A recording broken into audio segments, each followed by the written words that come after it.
Wet weather riding. It's messy, treacherous and an absolute nightmare for your bike, especially your brakes. But what if I told you there's a new or not so new piece of tech that can not only keep your brakes clean, but it can also make them better.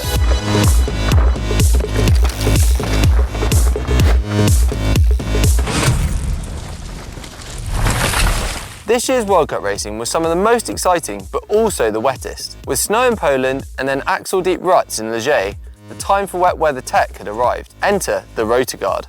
Whilst there seems to be some benefit for World Cup racers racing in the wet, as we enter the winter months here in the Northern Hemisphere, could this be a really good upgrade for us mere mortals riding on the weekend? Is this the ultimate wet weather upgrade, or just another fashion accessory? It comes as no surprise then to see racers use these at this year's World Cup in the pursuit of marginal gains and consistency in wet weather. But this isn't the first time we've seen Rotor Guards used in mountain biking. Back in the early 2000s, THE Products designed an amazing and iconic looking mudguard combined with a crazy rotor guard designed to protect against wet weather conditions. However, this version I have right here, designed by Gio Paras of G10 Projects, is 3D printed and takes stock and inspiration from those used by the Santa Cruz Syndicate at many World Cups last year. So Gio, great to have you on. Thank you very much for coming. First up, could you tell us a little bit about yourself and what you do as a job? My background comes from motorcycle racing, more specifically MotoGP the past 10 years and superbikes, where I've worked there as an engineer for teams like Red Bull KTM, Suzuki, etc. So I decided last year just to change career into another passion of mine, which is mountain biking, and this is how I ended up joining the syndicate, where I work as a mechanic for Felix, and on the side I just help the team with the engineering side of things, whether it's data design and just on development. So you've developed and been a part of the process of developing Rotor Guards for the syndicate. How did that first come about? Was that rider led, or was that something that you brought to the table for the team as a suggestion? It came from everyone in the team, really, firstly from the rider, obviously, and, all the other guys working in the team, because all the teams are starting to use Rotor Guards, and then we needed to make some for ourselves, The syndicate asked me to develop them, and so we did. We measured the forks and the chassis around the brake area. So we went ahead and designed our own guards, and then we bought our own 3D printer, and this is how we decided to do it. Does seem like brake manufacturers are chasing consistency of performance rather than just overall braking power. They are chasing consistency, with key brands like SRAM changing from their much used dot fluid across to mineral oil in the chase of like temperature control and just a better overall feel. Do you think that Rotor Guards are a natural kind of extension to that in terms of keeping that consistency and managing heat, temperature and things like that as we move forward in racing?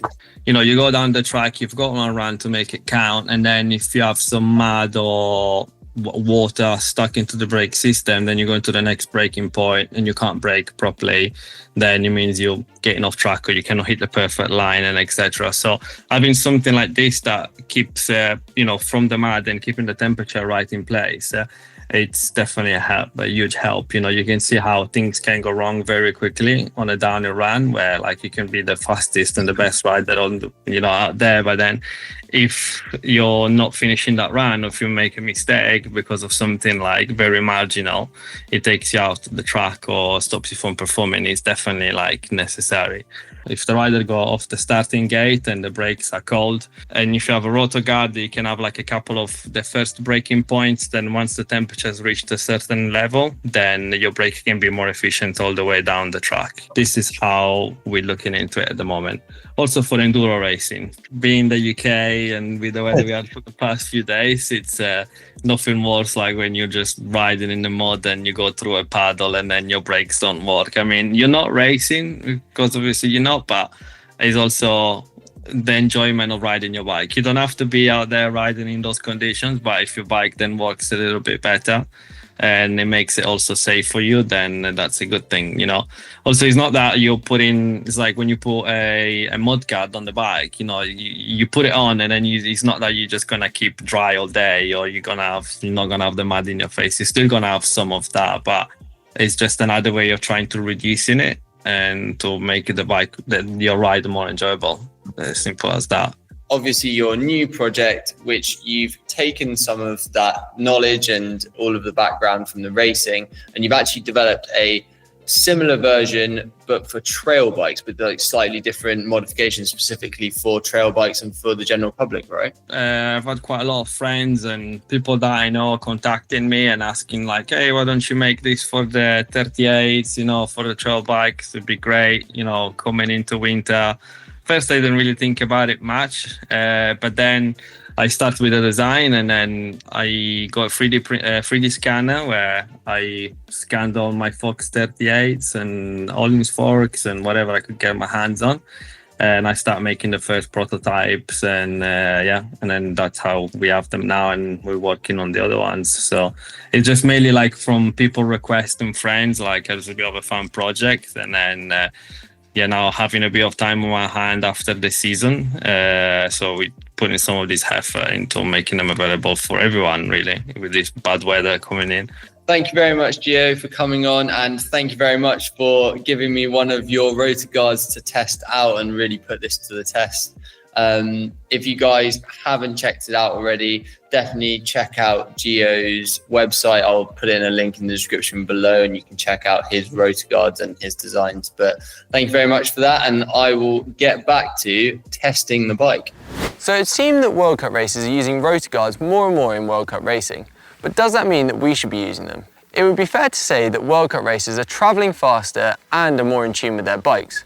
But I would argue that beginners and intermediate riders use their brakes more and with less finesse, meaning that having consistent brakes would give them far better control and confidence in these treacherous conditions. So what is the concept behind the Rotor Guard? Well, beyond the obvious of preventing contamination of your brake pads and your rotors, there's actually some pretty interesting science behind it.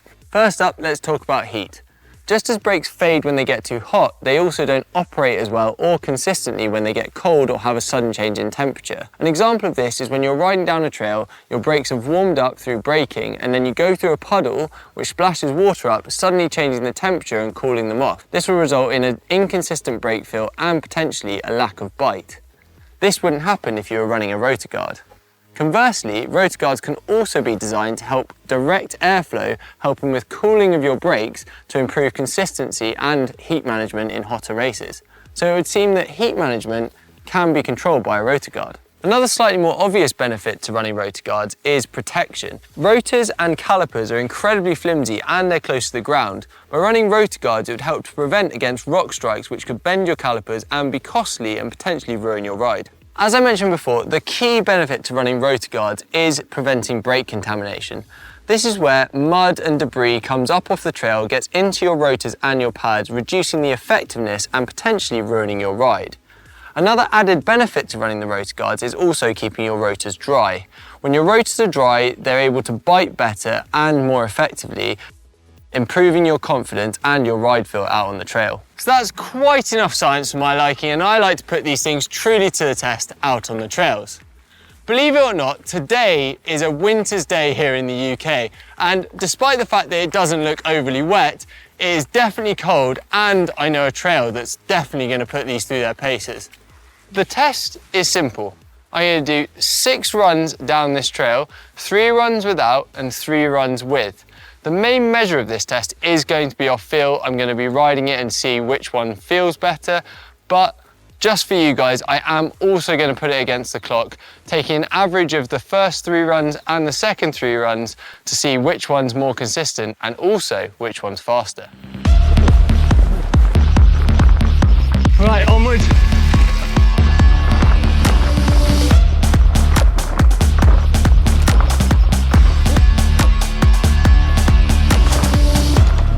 The conditions are drier than I thought they would be. It's definitely a different sort of day, a different sort of winter's day here in the UK. But nonetheless, it's really, really slick. And I think that there are a few muddy spots which are definitely affecting the brakes. And especially in these conditions, you really want your brakes to be working really well to sort of fix your braking points. And you don't want to be double grabbing for the brakes when your first pull doesn't work. I'm regretting a little bit doing 6 runs just because I'm having to do a lot of laps of the hill, but I'll do it for you guys and we will put this stuff to the test. Slightly different lines. Oh, that was slick. Oh, I land that.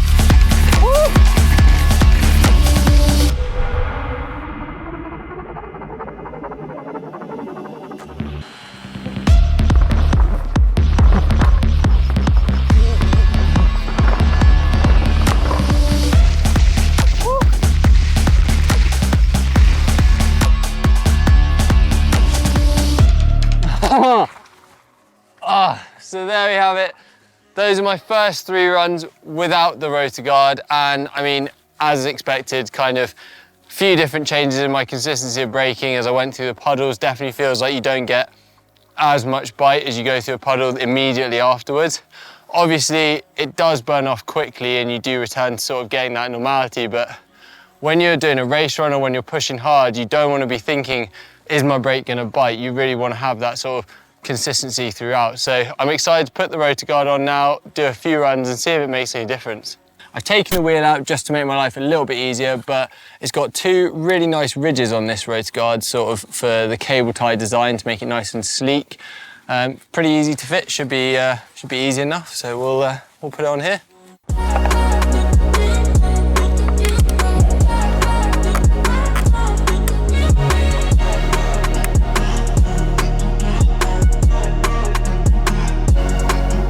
So there we have it, guys. I've put it on. It was a nice, easy fitment, just 2 zip ties and bolted onto the bottom. Obviously, as we spoke to Gio, he was saying like these have to be specifically molded to your fork and obviously to a specific rotor size. But these are trail specific and luckily perfect fit for my Fox 38s. They do look a bit weird, but I do think that that's kind of probably my own personal bias of having not run anything on no Rotor Guard ever on my bike. So I think it's one of those things I would get used to, but I'm more interested about how it feels on the trail. So on that note, should we go and do some riding?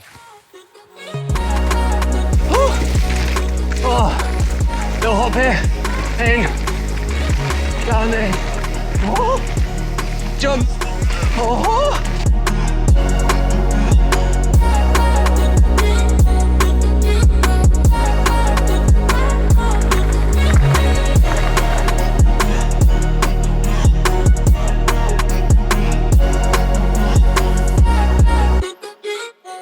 Like I say, conditions are not the best for testing. We haven't got truly apocalyptic conditions, as is usually what we have here in the UK. But nonetheless, we did have an insane storm come through at the weekend, and there are still some puddles, which in my mind actually creates the perfect test. Because what you want is really nice dry trail that you can start to get some heat in the brakes, start going fast, but then hit some puddles which are potentially going to affect your brakes. They're going to contaminate them and affect how efficient they are. Meanwhile, I've got to suffer with this climb another couple of times, so yeah, I'll catch you guys in a bit.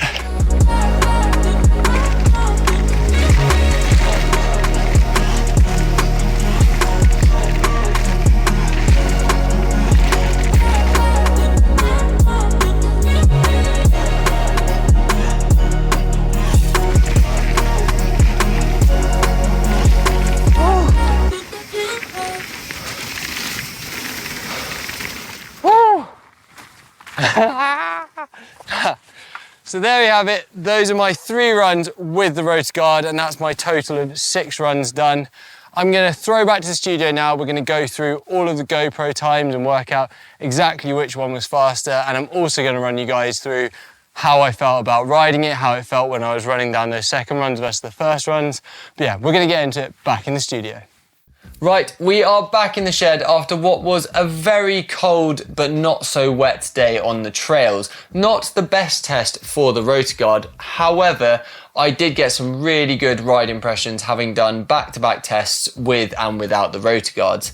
Before I get into the timed results and the averages, I want to talk to you guys about the ride impressions. So first of all, I went out on the bike without the Rotor Guards. It's what I'm most used to, and I did 3 runs getting sort of used to the trail and getting an impression for how the brakes were working as I went down the track. There are a few sections on the track where I was hitting these really muddy sections straight into some technical descents, and that's where you start to notice the lack of brake efficiency. So as mud sprayed up onto the rotors, that initial brake pull just didn't have as much bite, which is understandable. You're getting mud on there, and so your brakes aren't able to bite as efficiently. Then when we move on to with the Rotor Guards, I did notice there was an improvement, but I actually think the biggest improvement I noticed, maybe because of the conditions on the day, was that there was better heat management. So I was able to hold more heat in the brakes, even on such a short run. The reason for this is because you're not getting as much wind going onto the disc, so you're not cooling the disc off as quickly, but you're also not getting water and mud spraying up onto the discs, again cooling them off. Brake discs and disc rotors, as we found out from Geo, work most efficiently when they're at temperature, so this is no surprise that they felt better to me when I was doing the runs. This would only be exacerbated more and made more obvious on a longer run. So I would expect if you're out in the Alps, you would really notice the benefits of this. And especially again, in wetter conditions, I think the Rotor Guards would have had more of an effect.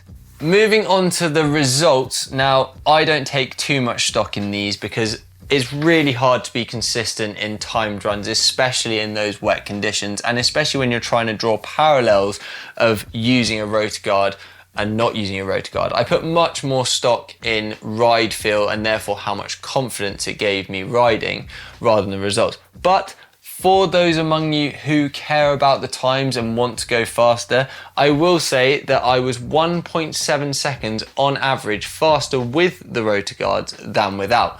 Now, that is a huge margin, and I'm definitely not saying that 1.7 seconds is solely down to the Rotor Guards.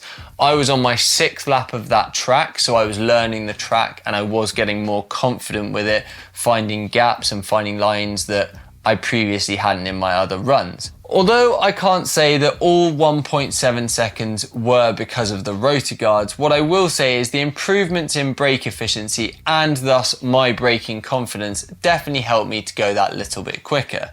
I think this would only be improved if the conditions were worse, and it brings me nicely on to the real question at hand. Is this the ultimate wet weather upgrade, or is it just another fashion statement soon to die out? Well, I do think that they look a bit weird, but I really liked how they felt, and I think it is something that I could get used to over time, especially in the winter months where I really want my braking to be at its finest. But my opinion doesn't really matter. I want to know what you guys think. Do you think this is the ultimate wet weather upgrade, and will you be buying one? Or is it just another fashion fad that's soon to die out? Let us know in the comments, and don't forget to like and subscribe, and I'll catch you in the next one.